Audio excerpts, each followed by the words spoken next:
harta, bahkan jiwanya itu untuk mendakwahkan Quran ke pelosok-pelosok, bil khusus di negeri yang oleh Ibnu Battuta disebut sebagai Jaziratul Uryan. Jadi ekspedisi dakwah itu bukan tanpa desain, tetapi beliau sudah hadir di tengah kita, insyaallah. Silakan, Ustaz. Yang oleh Ibnu Battuta dipetakan Nusantara ini dari mulai timur sampai barat. Dari barat beliau menyebut ada negeri, ada pulau yang bergunung-gunung hijau, mengingatkan aku dengan negeri Andalusia. Maka beliau sebut pulau tersebut dengan nama Pulau Andalas.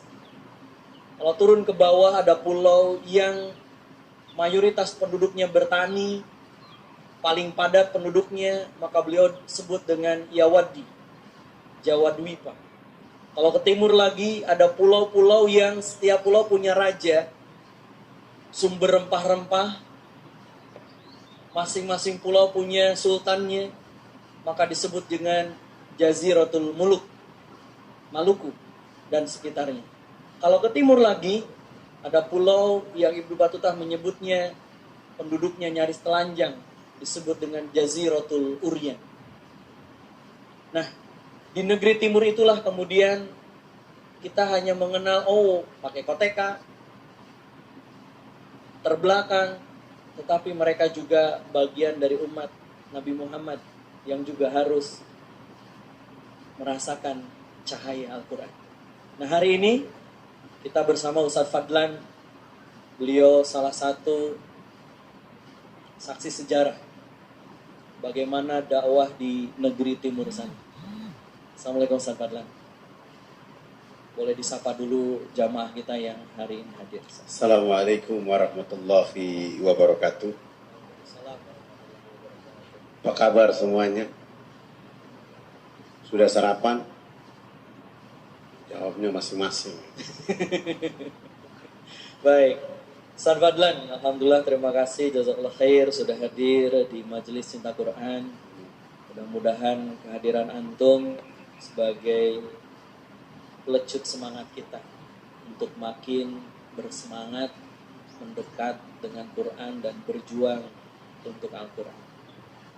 Sebenarnya Ustadz Fadlan, apa yang membuat Ustadz Fadlan menjadi seorang dai di pelosok Papua sana? Gimana sejarahnya? Kok bisa? Yang pertama, saya mengambil ibro dari seorang ayahanda. Dia seorang guru ngaji, juga guru agama. Pekerjaan pokok adalah guru agama, tetapi hari-harinya dari satu tempat ke tempat lain sekitar wilayah itu untuk mengajarkan agama. Pergi pagi, nanti jam-jam 10-11 malam baru pulang. Dengan kendaraannya adalah sampan, perahu kecil yang isinya Quran, lalu dia bawa ke tempat-tempat kampung-kampung lain di sekitar itu. Dan saya berpikir harus ada yang melanjutkan. Dari 8 keluarga, saya salah satunya dari mereka.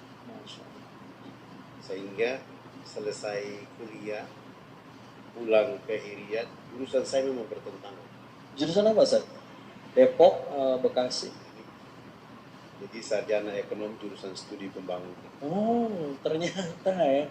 Sarjana ekonomi jurusan pembangunan. Studi pembangunan. Nggak jauh-jauh dengan saya, Ustaz.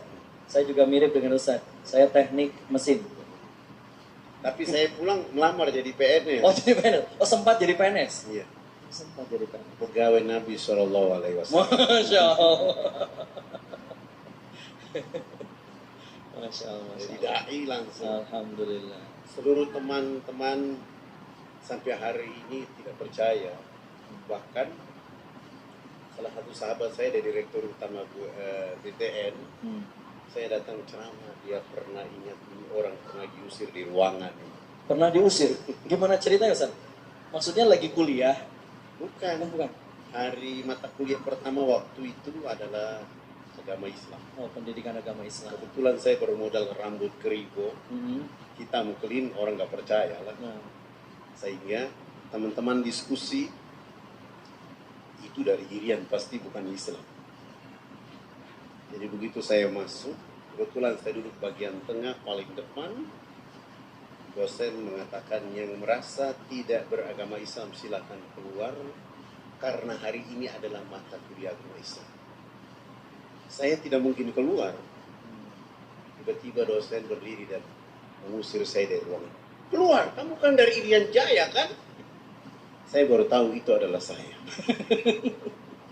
oh jadi tadi yang disebut oleh dosen itu sebenarnya nunjuk sama antum. Ya? Tujuannya saya. Karena beliau sudah dapat informasi dari ketua kelas bahwa di ruangan itu ada orang Irian.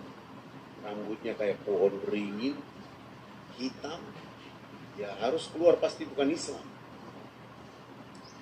Tapi karena setelah saya dosen mengusir saya tidak keluar, saya maju ke depan kelas dan saya bilang sama dosen, sebelum saya keluar, saya minta dosen tolong jawab 3 pertanyaan saya.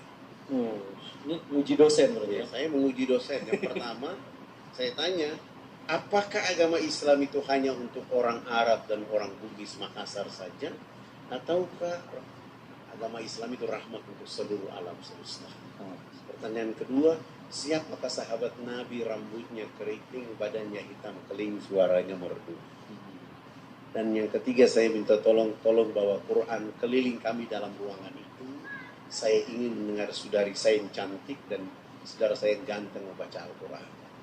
Alhamdulillah dosen tidak menjawab pertanyaan pertama dan kedua, langsung membawa Quran dimulai dari bangku urutan belakang sampai di depan. Al-Quran sudah tiba di teman samping kanan saya. Setelah teman ini baca selesai, saya kira ini dosen kasih Quran, ternyata tidak. Dia melewati muka saya dan menyerahkan Quran di sana. Saya bersabar sampai hitungan mahasiswa 45, 46. Saya tidak bersabar, langsung berdiri merampas Al-Quran dari tangan dosen dengan urutan 47. Subhanallah. Begitu saya buka Quran secara acak-acakan, surat yang diperlihatkan untuk saya baca adalah surat Al-Hasyr, yang artinya pengusiran. Cocok. Saya baca 3 ayat terakhir selesai, dosen menurut beliau bahwa dari 47 mahasiswa hanya ada 7 mahasiswa yang bisa membaca Al-Quran secara baik dan benar.